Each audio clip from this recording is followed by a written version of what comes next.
हमारा विषय है स्वस्थ कलीसिया।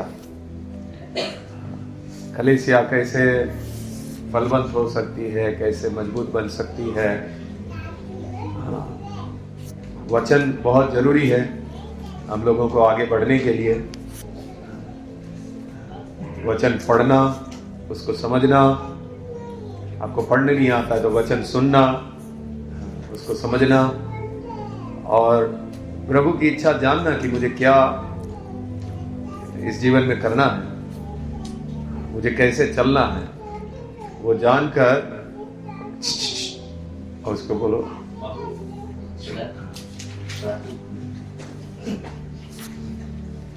वचन का ज्ञान प्राप्त करके वचन के अनुसार चलने से हम फलवंत होते हैं, उन्नति प्राप्त करते हैं। दूसरा हमने देखा प्रार्थना जीवन। प्रार्थना के द्वारा हमारा आत्मिक जीवन दृढ़ होता है। प्रार्थना के द्वारा हम प्रभु में बढ़ पाते हैं। तीसरा हमने बोला संगति बहुत जरूरी है। एक व्यक्ति को आप संगति से दूर करो, वो धीरे धीरे कमजोर होते जाएगा। आत्मिक संगति मिलना बहुत जरूरी है। ऐसे लोग जो आत्मिक लोग हैं उनकी संगति में रहना, जैसे लोहा लोहे को चमकाता है, ऐसे ही संगति के द्वारा हम उन्नति प्राप्त करते हैं। पिछली बार हमने देख रहे थे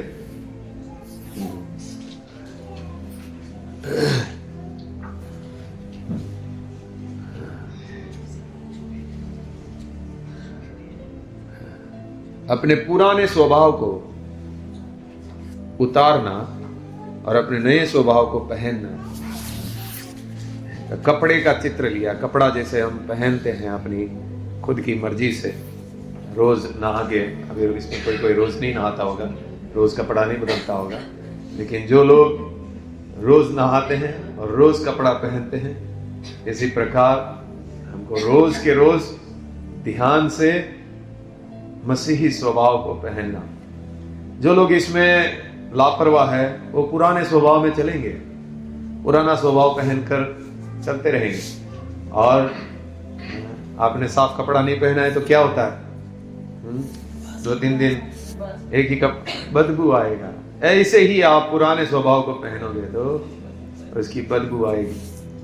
लेकिन अगर आप डेली मसीही स्वभाव को पहनने के लिए, मसीह के वचन के अनुसार चलने के लिए आप निश्चय करते हुए, डेली प्रार्थना सही आप इस बात को सोचते हुए कि मुझे वचन में चलना है, मुझे मसीह के स्वभाव में चलना है, मुझे लोगों को क्षमा करना है, मुझे क्रोधित नहीं होना है, अगर किसी के साथ कुछ अनबन होता है तो उनके साथ मेल मिलाप करना है, मुझे भलाई करना है, मुझे प्रार्थना करना है, मुझे वचन पढ़ना है, मुझे सुसमाचार देना है। नया स्वभाव पहनकर प्रतिदिन चलना। डेली आपको खुद को, आप अगर इस बात में ध्यान नहीं देंगे तो ऑटोमेटिक आप पुराना स्वभाव में आ जाएंगे। ऑटोमेटिक आपका गंदा कपड़ा ही आपके ऊपर रहेगा। तो हमने पिछली बार देखा था कि लगातार ध्यान से हमें नए स्वभाव को पहने हुए चलना है। अभी हम देखेंगे इसी बात को लेकर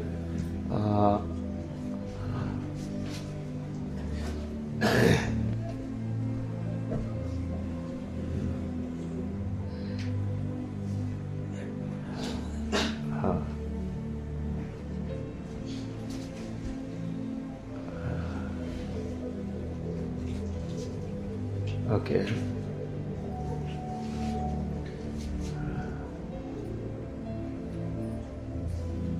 रोमियो 8 उसका 13।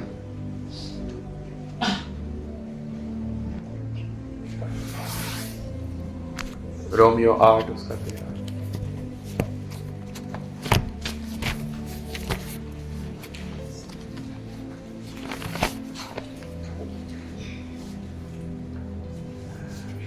पढ़िए।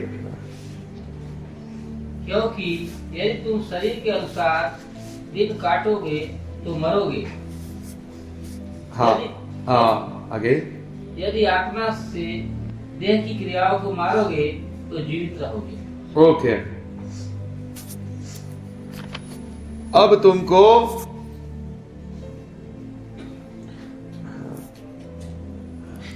किसी को मारना है लगातार। वो क्या चीज है? क्या लिखा है उधर? जो लिखा है वही पढ़ो। क्योंकि यदि तुम शरीर के अनुसार दिन काटोगे तो मरोगे, आगे यदि आत्मा से देह की क्रियाओं को मारोगे तो जीवित रहोगे। क्या किसको मारना है? देह की क्रिया। देह की क्रियाओं को मारना है। आपको किसी इंसान को नहीं मारना है, अपनी पत्नी को नहीं मारना है, अपने पति को नहीं मारना है, अपने बच्चे को नहीं, बच्चे को मारना है जब गलती करे तो। लेकिन सबसे ज्यादा अभी आपको किसको मारना है? देह की क्रिया। मतलब देह की क्रिया को मारना मतलब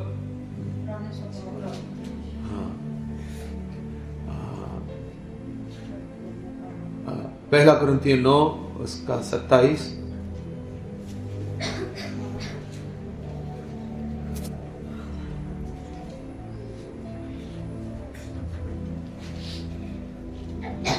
देह की क्रिया को मारना। ये शरीर है, इसके अंदर इच्छाएं हैं, बुरी इच्छाएं हैं, वो है देह की क्रिया, उसको मारना। पौलुस भी बोलते हैं इस बारे में पहला कुरिन्थियों में। हाँ, परंतु मैं अपनी देह को मारता कूटता और बस में लाता हूँ। हाँ, यहां पर भी किसको मारना बोल रहे? देह को मारता हूं और उसको वश में लाता हूं, वश में करता हूं उसको। ये एक जानवर के जैसा है, इसको वश में नहीं करेंगे तो सब कुछ खाना शुरू कर देगा। इसको जंजीर बांधना जरूरी है। किसको? देह मतलब शरीर। मतलब किस चीज को बांधने के लिए बोल रहा है? किसको वश में करने के लिए बोल रहा है?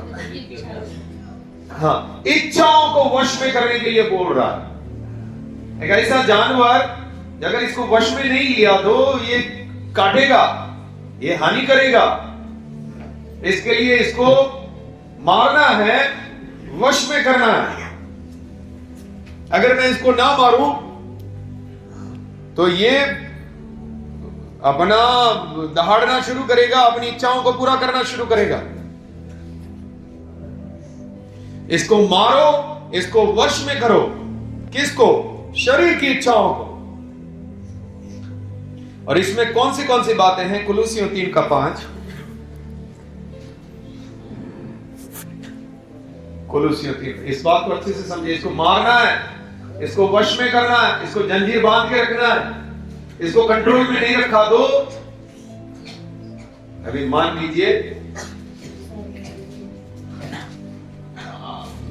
कुत्ता है, बड़ा कुत्ता।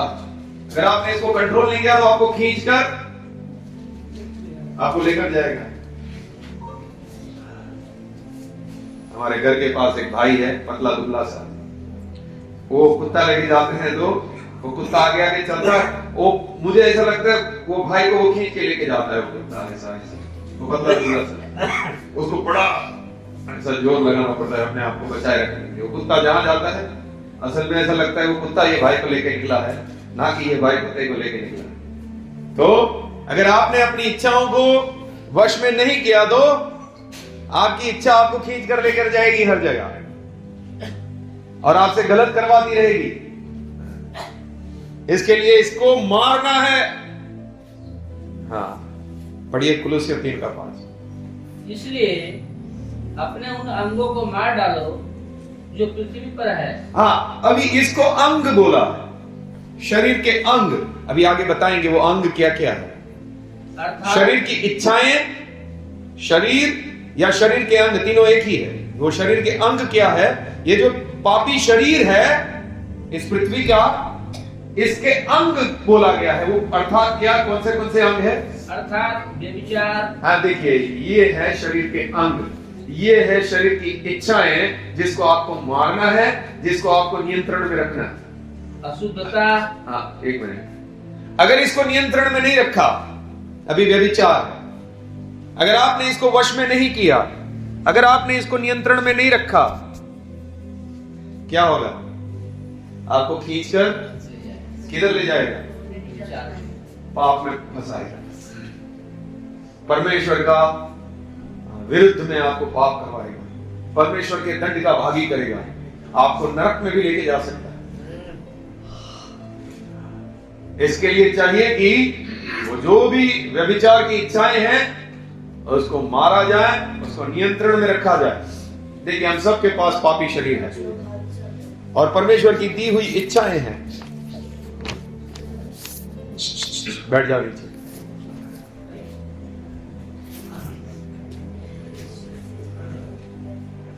सबके पास दी हुई इच्छाएं हैं, इनको अगर नियंत्रण में नहीं रखा, अभी जवान लड़के लड़कियां होते हैं, इच्छाएं परमेश्वर ने दी है, लेकिन वो इच्छाएं अपने जीवन साथी के लिए है, लेकिन उसके पहले अगर आपने उसको नियंत्रण में नहीं रखा, उसको मारा नहीं, उसको वश में नहीं किया, आपको गलत संबंध में लेकर जाएगा। पाप एक ऐसी वस्तु है, वो कलंक लगाती है आपके ऊपर, आपके परिवार के ऊपर, वो जीवन भर फिर आपको कलंकित कर देती है, आपके ऊपर दाग लगा देती है। इसके लिए बोला, इसको मारो, इसको वश में करो, इन अंगों को मार डालो। अगर आपको आत्मिक रूप से बढ़ना है तो अच्छे से इन अंगों को मार के रखना है। ये शरीर के अंगों को काट कर अलग कर देना है। ये पापी शरीर के अंग है सब। व्यभिचार एक अंग है। व्यभिचार मतलब हर एक प्रकार का यौन का पाप व्यभिचार बोलते हैं। हर प्रकार का यौन पाप, खास करके व्यभिचार शब्द एक शादीशुदा एक स्त्री और पुरुष गलत काम करते हैं उसको व्यभिचार बोलते हैं, और जो शादीशुदा नहीं है और पाप करते हैं उसको अशुद्धता बोलते हैं, या इंग्लिश में एक अलग शब्द दिया हुआ है फॉर्निकेशन बोलते हैं उसको। जो शादीशुदा लोग नहीं है, जवान लड़के लड़कियां गलत काम करते हैं, उसके लिए जो शब्द इस्तेमाल होता है वो है अशुद्धता, अशुद्ध जीवन जीना। हाँ, पहला बात, इन अंगों को मार डालो। एक अच्छी लड़ाई लड़नी पड़ेगी, इसको मारना पड़ेगा, और इसको मारने का मन इसलिए नहीं करता क्योंकि उसमें आनंद मिलता। अगर इसमें आनंद ना मिलता तो कोई व्यभिचार करता ही नहीं। मनुष्य को इसमें आनंद देता है पाप। उसको उस मार्ग में लेके जाने के लिए उसके मन को भी ऐसे ऐसे विचार देता है कि उसको ऐसा दिखाया जाता है, इसमें तुझे बहुत अच्छा लगेगा, ये अच्छी चीज है, और वो उसमें खींचा चला जाता है, उसमें फंसता है। लेकिन प्रभु का वचन हमें कहता है, देह की क्रियाओं को मारो, इन अंगों को मारो, इस पाप के अंगों को, शरीर के अंगों को काट डालो, व्यभिचार को काट डालो। जीवन में बिल्कुल एक विश्वासी के जीवन में व्यभिचार होना ही नहीं चाहिए। अगर वो व्यभिचार में है तो वो प्रभु का बच्चा है ही नहीं।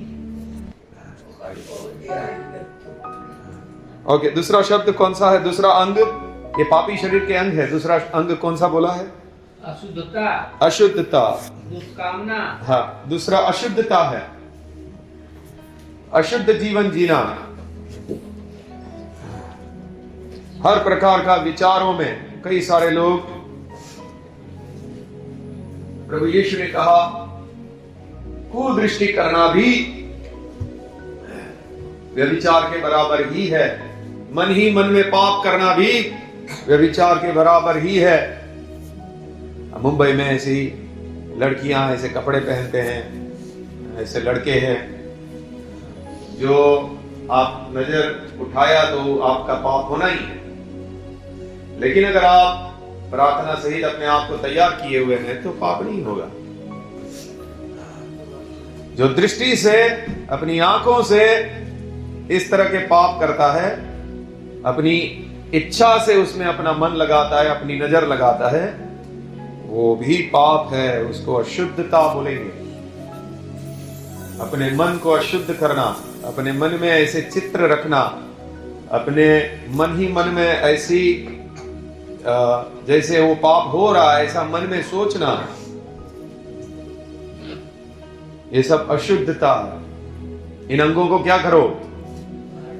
मार डालो। इसमें लड़ाई हो सकती है, देखिए आप नहीं चाहते हैं फिर भी आपके साथ ये हो रहा है। और एक होता है आप अपनी मर्जी से रख रहे हैं इस तरह के पाप। आप अपनी मर्जी से ऐसी लड़कियों को या लड़कों को देखना चाहते हैं, आप अपनी मर्जी से ये काम करना चाहते वो, तो आप अपनी मर्जी से अशुद्ध हो रहे हैं। एक होती है लड़ाई होती है, शैतान आपके मन के अंदर ऐसे कार्य करता है, तो वहां पे आपको जागते रहना, इसको मारना है, इसके लिए प्रार्थना करना है, प्रभु ऐसा ऐसा मेरे साथ हो रहा है, यह अशुद्ध विचार मेरे अंदर आ रहे हैं। हाँ, तीसरा दुष्कामना। दुष्कामना यानी शरीर के अंदर ऐसी इच्छाएं रखना। दुष्कामना जो होती है अपने अंदर ऐसी इच्छाओं को रखना, उनको अच्छा लगता है ऐसी इच्छाओं को रखना। कई लोग ऐसे वीडियो देखकर अपने अंदर इच्छाओं को जगाते हैं, अपने शरीर के अंदर ऐसी इच्छाओं को जगाते हैं। दुष्कामना शारीरिक इच्छाओं को रखना, उसके आनंद मिलता है उससे। ऐसे वीडियो देखकर, ऐसे फोटो देखकर ऐसी इच्छाओं को रखना, वो दुष्कामना है। जब आप फिर ऐसी इच्छाओं को रखेंगे, फिर आप रास्ते पर निकलेंगे, फिर जो अशुद्धि आपके अंदर आएगी, आपके अंदर बुरी इच्छाएं हैं, फिर देखो कितना आपको गंदा करेगा शैतान। अगर आपने इच्छाएं नहीं रखा है तो इतना आपको तकलीफ नहीं होगा, लेकिन आपको वो इच्छाएं रखनी है, और फिर देखो। अभी मैं भैया जहाँ काम करती हूँ ना, वहाँ एक लड़का है, लड़की शादी नहीं किया है, क्रिश्चियन है वो लोग। अभी वो लोग बेडरूम में सोते, मैं काम करने जाती हूँ, तो मेरे को उनको देख के कैसा भी होता है, मेरा मन ना दुखी होता है। मैं बोली कितना पापी है, अभी वो हम पाप ही करे थे। अभी वो बेडरूम में जाके मैं शादी नहीं किया भैया, और बेडरूम में सोते हो लोग बेड पे, मेरे को बहुत अजीब। आप कभी बोलने का बोलिए, मेरा मन होता है कि उसकी माँ को मैं बोली है, मैं नहीं इधर कहीं नहीं कर सकती। इसकी माँ को मत बोलो, पहले सीधा उसको आप बोलो, हम प्रभु को मानते हैं, हाँ। हम देखिए प्रभु का वचन जानते हैं, तो उनको आप ऐसे बोलना चाहिए कि बाइबल में ऐसा लिखा है कि ये पाप है और इसकी सजा नरक है। तो या तो आप शादी कर लो इनके साथ में, या तो आप इससे दूर हो जाओ, ये ठीक नहीं है। वही कब मेरे मुंह से आया था तब बात करने को, मैं उसकी माँ कुछ बोलेगी इस वजह से मैं कुछ बोली नहीं। वो लोग क्रिश्चियन है, वो लोग जाते हैं चर्च में। वो कौन सा क्रिश्चियन है? वो लोग नहीं ये करते, वो बहुत बेविचार में पड़ी है वो लोग। हाँ, तो दुष्कामना, शरीर की इच्छाएं अपने अंदर रखना अच्छा लगता है उनको, कई लोगों को ऐसी इच्छाओं को रखना, उसके लिए वो लोग प्रार्थना नहीं करते हैं, उसके लिए तो वो लोग और अपने अंदर इच्छाओं को जगाना चाहते हैं। तो दुष्कामना। उसके बाद बुरी लालसा। बुरी लालसा ये होती है विचारों के अंदर, ये एक शरीर में इच्छा रखना, अब ये विचारों के अंदर रखना, विचारों के अंदर ऐसे ही गलत सोचे रखना, गलत इरादे रखना व्यभिचार को लेकर, ये सब ये पापी शरीर के अंग है। किसी ना किसी को पसंद करना अपने विचारों के अंदर, ऐसे इरादे रखना, अपनी बातों से किसी को आकर्षित करना, क्योंकि विचारों में रखा है। व्यभिचार, अशुद्धता, ये सब शरीर के अंग है, ये पापी शरीर के अंग है। किसी में ज्यादा है, किसी में कम है, लेकिन ये होगा। व्यभिचार, अशुद्धता, दुष्कामना, लालसा, ये सब व्यभिचार से जुड़े हुए 4 बातें बताई।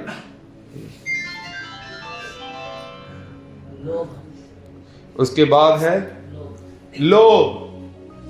इन अंगों को मारना है, काट डालना है। लोभ, संतुष्टि नहीं हो रहे, जितना पैसा मिला और चाहिए और चाहिए और चाहिए। लोभ, लालच, पैसे वाले लोगों में बहुत ज्यादा होता है लालच। एक विश्वासी को ये लोभ का अंग है, उसको काट देना है। अपने अंदर जो लालच है उसको काट देना है। लालच के लिए हम लोग नहीं तो प्रभु से दूर हो सकते हैं, शैतान खरीद लेगा। यीशु मसीह को देने का कोशिश किया, ये सब मैं तुझे दे दूंगा, मेरे सामने झुको। यीशु ने बोला नहीं, ए शैतान मेरे से दूर हो जा, परमेश्वर के सामने ही झुकना, मेरे सामने नहीं। लेकिन आपके अंदर लोभ होगा तो शैतान आपको झुकाएगा, आपको प्रार्थना छुड़वाएगा। आपकी सोच में आप दूसरों को, जरूरतमंदों को भी देखकर आप मदद नहीं करेंगे, आप भर के रखना चाहेंगे, अपने स्वार्थ के लिए ही इस्तेमाल करना चाहेंगे। ये सारा कुछ होगा लोभ के कारण, लालच के कारण। तो ये अंग भी आपके अंदर ना हो, लोभ ना हो, लालच ना हो। अभी दानी कल बता रहा था, उसकी पत्नी को चेन मिली सोने की। अभी सोने का 1 तोले का भाव कितना है? 90,000 के आसपास होगा। हाँ, 7.5 ग्राम की है। 1 तोला मतलब 10 ग्राम होता है। 7.5 ग्राम की चेन मिली है। कितने की होगी? 50 के ऊपर ही होगा। लेकिन वो लोग ने प्रार्थना करवाया कल, और जो लोग जुड़े थे मालूम कल, हाँ, उसने प्रार्थना करवाया कि प्रार्थना करिए कि उनको मिल जाए वो चेन जिसकी है। अभी पता नहीं, अभी मैं जाऊंगा पुनः तो मालूम पड़ेगा अंदर अंदर रखने का मन कितना है और देने का मन कितना है। 50,000 के ऊपर की चेन मिली है भाई। अगर वो विश्वासी नहीं होते तो क्या करते हैं? रख लेते। कौन देगा भाई? उस एरिया में दूसरी बार जाएंगे ही नहीं हम। 1-2 साल के बाद जाएंगे। 50,000 रुपया मिल रहा है। लेकिन उन लोगों ने प्रार्थना करवाया, हमने भी प्रार्थना, हमारी इच्छा यही है, जिसकी है उसके पास चली जाए। और ये इसकी परीक्षा भी हो सकती है। 50,000 के ऊपर की चीज मिली है, ये उसकी परीक्षा भी हो सकती है। उसका 20,000 रुपया बीच में गिर भी गया था। तो ये भी हो सकता है प्रभु ने शायद उनको दिया है जो गवाया था, और शायद कुछ और जगह भी इस्तेमाल करें। इन अंगों को क्या करो? मार डालो, काट डालो। अभी बीच में किसी को OnePlus का फोन मिला था, तो शायद किशन को मिला था। मेरे को मिला था तो दे दिया। किशन को नहीं मिला था, वो टैक्सी में पड़ा हुआ। किसान को मिला। हाँ, वो बोल रहा है नहीं दूंगा, वो थोड़ी विश्वासी है। मेरे लड़की को मिला था वो बोल रहे हैं नहीं दूंगा, वो बोल रहा है क्यों दूं मैं फोन? विश्वासी नहीं है, इसके लिए प्रभु का भय नहीं है। लेकिन जो लोग विश्वासी है उनके अंदर लोभ लालच नहीं होना चाहिए। इन अंगों को काट डालना है। वो लोभ लालच शैतान लाएगा तो भी उसके साथ लड़ाई करना है, कुल्हाड़ी लेकर ही खड़ा रहना है। हर एक अंग शरीर में वापस निकलेगा। आपने काटा है फिर भी निकलेगा वापस। वो छिपकली की पूंछ के जैसा, उसकी पूंछ निकलती है ना वापस, ऐसे ही आपका अंग वापस निकलेगा लोभ का। आपको तुरंत तलवार लेके खड़ा होना है, वापस काट देना है, काटते ही रहना है उसको। उसके बाद आगे पढ़ेंगे, ये सब शरीर के अंग है, इसको मारो। हाँ, लोग जो मूर्ति पूजा के बराबर है। लोभ मूर्ति पूजा के बराबर है। इसमें इंसान परमेश्वर की पूजा नहीं करता। किसकी पूजा करता है? अपनी खुद की पूजा करता है, अपनी शरीर की इच्छाओं को पूरा करता है लोभ के द्वारा। तो वो मूर्ति पूजा है। जो परमेश्वर की पूजा नहीं है वो मूर्ति पूजा। आगे ये हो गया आगे। इन्हीं के कारण परमेश्वर का प्रकोप आज्ञा न मानने वाले पर पड़ता है। ये अंग जो रखते हैं, ये पाप में जो जीते हैं, जो ये अंगों को काटते नहीं, इसके लिए परमेश्वर का क्रोध ऐसे लोगों के ऊपर पड़ता है।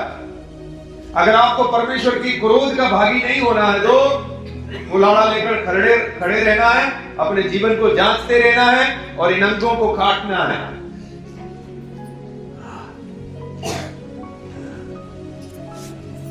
लगातार इन देह की क्रियाओं को मारना है।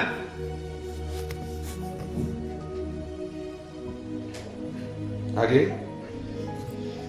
और तुम भी जब इन बुराइयों में जीवन बिताते थे तो इन्हीं के अनुसार चलते थे। हाँ, विश्वासी को बोल रहे पहले तुम भी तो ऐसे ही चलते थे। हाँ, आगे, पर अब तुम भी इन सब को अर्थात क्रोध, हाँ, इन सब को, इसको भी काटो। किसको? अर्थात क्रोध, क्रोध क्या होता है? रोष, गुस्सा। अंदर के एक मिनट सर, हेलो, ब्रेक। मन के अंदर कड़वाहट और गुस्सा रखने वाला व्यक्ति, गुस्से वाला व्यक्ति, आप उसको छुएंगे तो तुरंत हॉर्न बजेगा, टैं, ऐसा आवाज। ऐसा कितने लोग होते हैं, आप उसके सामने नहीं जा सकते, आप उसको बोल नहीं सकते। मेरे पिताजी के अंदर ऐसा ही है, गुस्से वाला व्यक्ति। आप कुछ बोलोगे तुरंत छुओगे, टैं करके गुस्सा निकलेगा। मुझे भी ऐसा हो गया। हाँ, तो इस अंग को क्या करना है? हाँ, तेरे को नहीं आता तो मुझे बोल। तलवार से मैं काट दूंगा तुझे नहीं काटूंगा, उस गुस्से को काटूंगा। हाँ, ऐसा रवि को भी गुस्सा बहुत है। अच्छा, दूसरा वाला भी निकला। हाँ, तो इस अंग को क्या करो? काट डालो। कैसे काटना वो भी आगे बताऊंगा। हाँ, फिर आगे गुस्सा, क्रोध, फिर वैर भाव। हाँ, पहला वापस पढ़िए वहां से। क्रोध, हाँ, रोष, हाँ, वो भूल गए। रोष क्या होता है? तुरंत उबलना, उबल के निकलना। गुस्सा होता है कि कई बार गुस्सा है लेकिन बोला नहीं, लेकिन रोष ये होता है तुरंत लाल पीला हो जाता है, तुरंत बड़बड़ शुरू हो जाता है। कौन है इसमें ऐसा? रवि, गणेश। हाँ, ओके, रोष, फिर वैर भाव। हाँ, बैर भाव, मुंह से नफरत वाली बातें निकालकर दूसरों को तकलीफ देना, ये होता है बैर भाव। नफरत अंदर रखना और उसके द्वारा लोगों को ईजा पहुंचाना, नफरत के द्वारा, बैर भाव। निंदा, इसको भी क्या करना है? बैर भाव को भी काट के रखना है। ये सब आपके अंदर एकदम सीधा, पूरा साफ सुथरा, एक भी पाप का अंग ना दिखे, एकदम कटिंग किया हुआ।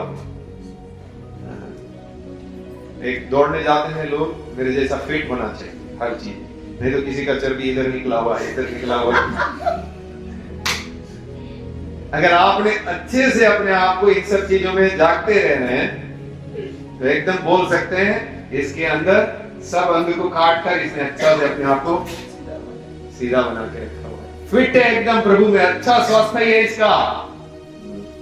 ऐसा जैसा मेरा है ऐसा तुम्हारा आत्मा में होना चाहिए। कहीं भी कोई गुस्सा, कहीं कुछ बैर भाव, कहीं कुछ रोष, व्यभिचार, अशुद्ध काम, ये सारा कुछ आपके अंदर दिखना ही नहीं चाहिए। फिट है एकदम। कलीसिया में से कितने लोग आप देखने से मालूम पड़ेगा आत्मा में एकदम फिट है। इसको आप कितना भी बोलोगे, सहन शक्ति भी अच्छा है, शुद्ध जीवन है, दूसरों को क्षमा भी करता है।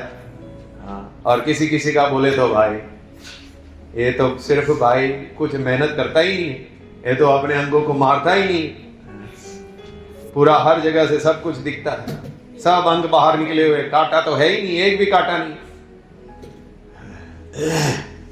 झाड़ देख, अच्छा माली होता है, वो बार बार वो कटिंग करता रहता है, सुंदर बना के रखता है। कोई तो बगीचे में आते को गोल सा झाड़ को बना के रखा, एकदम फटा मस्त उसने किया। ऐसा आप आत्मा में दिखना चाहिए, देखने से मालूम पड़ना चाहिए। हाँ, अतिथि सत्कार करने में भी एक नंबर है, फिट है एकदम, सहन करने में फिट है, व्यभिचार की बातों को लेकर एकदम फिट है, इसमें कोई अशुद्धता नहीं है, गुस्सा का बात को लेकर या रोष को लेकर इसके अंदर फिट है। अभी गुजरात में प्रियांशी है अपना,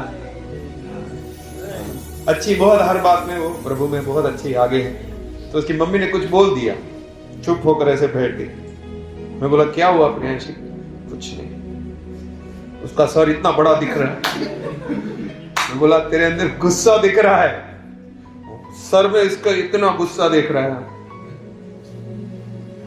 तो वो अंग दिख रहा है उसको मैंने बोला काटना है।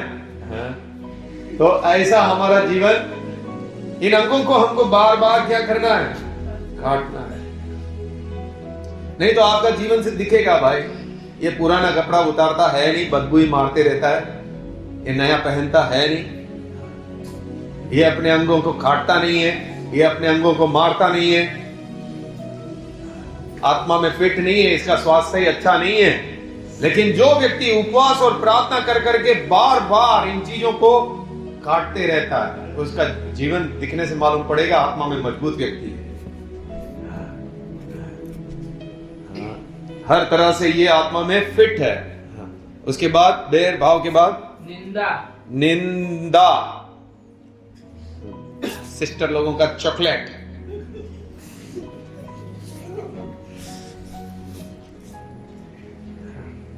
ये चॉकलेट है सिस्टर लोगों का। निंदा, कोई बोल दे नहीं ऐसा करके, एक हिम्मत है तो कोई बोल दे नहीं, एक आपके या किसी एक के बारे में नहीं, लेकिन एक वो कम्युनिटी में वो चॉकलेट है, उस प्रजा में निंदा करना, इस पे जय पाना, इस अंग को काट डालना, आपको तुरंत याद आना चाहिए निंदा है। अभी सूरज ने मुझे कुछ बात बोली और फिर वचन बता रहा था, फिर तुरंत आके उसको डर लगा और मुझे आके बोल रहा ब्रदर मैंने ये बोला ये निंदा है। तो बोला हाँ निंदा है। मैंने बोला तूने मुझे बोला वो ठीक है, तू दूसरे को जाके भी यही बात बोलता है तो वो निंदा है। तो तुरंत समझ गया, बोलता है आप नहीं बोलना चाहिए। तो तुरंत ही आप जो बात को चर्चा का विषय नहीं है उस बात को लेकर आप, क्योंकि आपके अंदर वो मजा नहीं आ रहा है उस व्यक्ति के बारे में, उसको थोड़ा कुछ बोलूंगा ना तो मुझे शांति मिलेगी। वो असल में क्या है, निंदा क्यों करते हैं? आपके अंदर गुस्सा है, आपके अंदर कड़वाहट है, आपके अंदर उस व्यक्ति के प्रति आपका मन अच्छा नहीं है, उसके प्रति आपको बुरा बोलने से क्या होगा? संतुष्टि मिलेगी, थोड़ा अच्छा लगेगा। इसके लिए आप उसके लिए संतुष्टि हासिल करने के लिए निंदा करते हैं। आपके पापी स्वभाव को अच्छा लगता है उस व्यक्ति के बारे में बोलने से। अगर उसके बारे में कोई अच्छा बोले फिर देखो लाल हो जाएगा, वो उसको अच्छा क्यों बोल रहे हो, उसके ऊपर गुस्सा आएगा। तो ये सब चीजें जो है एक मसीही व्यक्ति के अंदर उसको काटते रहना, जैसा एक माली अपने पेड़ के लिए लगातार वो कटिंग करते हुए एक सुंदर पेड़ बना के रखता है, ये हमारी सुंदरता को बिगाड़ देता है, ये हमारे अंदर बदसूरती लेकर आता है। अगर आप इसको बार बार इन देह की क्रियाओं को मारोगे, मारते कुत्ते वश में रखना है ये सब चीजें। और उपवास और प्रार्थना करने वाला व्यक्ति वो वश में करके रखा हुआ है, आप जीवन से भरा हुआ है, प्रार्थना से भरा हुआ है, धन्यवाद करने से भरा हुआ है, सुसमाचार देने से भरा हुआ है, लोगों को प्रेम करने के लिए, क्षमा करने के लिए, जीवन की भरपूरी है इसके अंदर। नहीं तो सब लोग धन्यवाद कर रहे हैं, आप बैठे हो सबको देख रहे हैं, मुंह देख रहे हैं। निंदा करने की बात आएगी, फर्स्ट क्लास, एक नंबर आगे, निंदा की दौड़ में सबसे आगे, गुस्सा करने की दौड़ में सबसे आगे है, प्रार्थना करने में सबसे पीछे, सुसमाचार प्रचार करने में सबसे पीछे है, लोगों को क्षमा करने में सबसे पीछे है, सहन करने में सबसे पीछे है। लेकिन जो इन सब बातों में सबसे आगे है वो फिट है, स्वस्थ है, वो देह की क्रियाओं को मारते रह रहा है, प्रभु से प्रार्थना करते रहा। प्रभु वचन में लिखा है धन्य है वो लोग जो धर्म के भूखे और प्यासे हैं। इन सब चीजों के लिए वो लोग मेहनत करते हैं, वो इन चीजों का महत्व समझते हैं। मुझे ये गुण चाहिए, मुझे लालच को काट के फेंकना है, व्यभिचार को काट कर फेंकना है, अशुद्ध चीजें, दुष्कामनाएं, ये सब चीजें मुझे नहीं चाहिए, मुझे पवित्र जीवन चाहिए। मुझे इन अंगों को काट के अलग रखना है। और फिर देखिए परमेश्वर भी आपसे प्रसन्न है, सब मनुष्य भी आपसे प्रसन्न है। लोग देखकर बोलेंगे ये है सच्चा मसीह जीवन। कई सिस्टर लोगों को उनका जीवन देख कर ही लोग आशीषित है, उनका जीवन देखकर ही सीखते हैं कि वो सिस्टर ऐसा करती है तो हम भी ऐसा करना शुरू कर दिए। ब्रदर में तो सब लोग अभी कोई दौड़ में आया ही नहीं है, अभी तक शुरू ही नहीं किया ऐसा लग रहा है। हमारा कलीसिया में तो सब सिस्टर लोग ही सब कुछ है, ब्रदर लोग तो भाई खोए हुए हैं।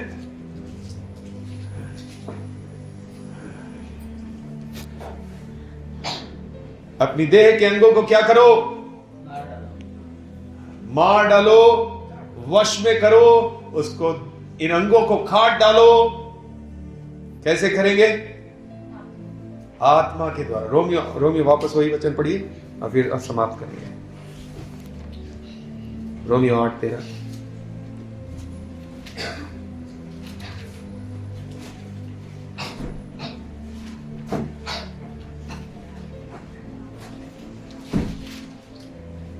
क्योंकि यदि तुम शरीर के अनुसार दिन काटोगे तो मरोगे, यदि आत्मा से देह की क्रियाओं को मारोगे तो जीवित रहोगे। कैसे मारोगे देह की क्रिया को? आत्मा से कैसे मारना? देखिए, आप जब प्रभु के सामने प्रार्थना में समय बिताते हैं उपवास करके, तब प्रभु आपको इन इच्छाओं को मारने के लिए आत्मा की शक्ति देगा, उससे दूर रहने के लिए आत्मा की शक्ति देगा। जब आप प्रभु के सामने प्रार्थना में उपवास में खास करके ज्यादा समय बिताते हैं और इन इच्छाओं के साथ लड़ाई करते हैं, उससे दूर रहना चाहते हैं, रोते हैं, तब प्रभु आपको शक्ति देता है उसमें से निकलने की। लेकिन आप बोलेंगे हमसे तो प्रार्थना नहीं होती, तो फिर कैसे प्राप्त करेंगे? आप लोगों की संगति में जुड़े, प्रार्थना अभी बहुत सारी होती है, उसमें आप जुड़ सकते हैं। उपवास बहुत सारे होते हैं, उसमें जुड़ सकते हैं। अभी आपके पास बहाना कुछ है नहीं, तो आपके पास मौका है, आप बढ़ सकते हैं। ठीक है, प्रभु आपको आशीष दे।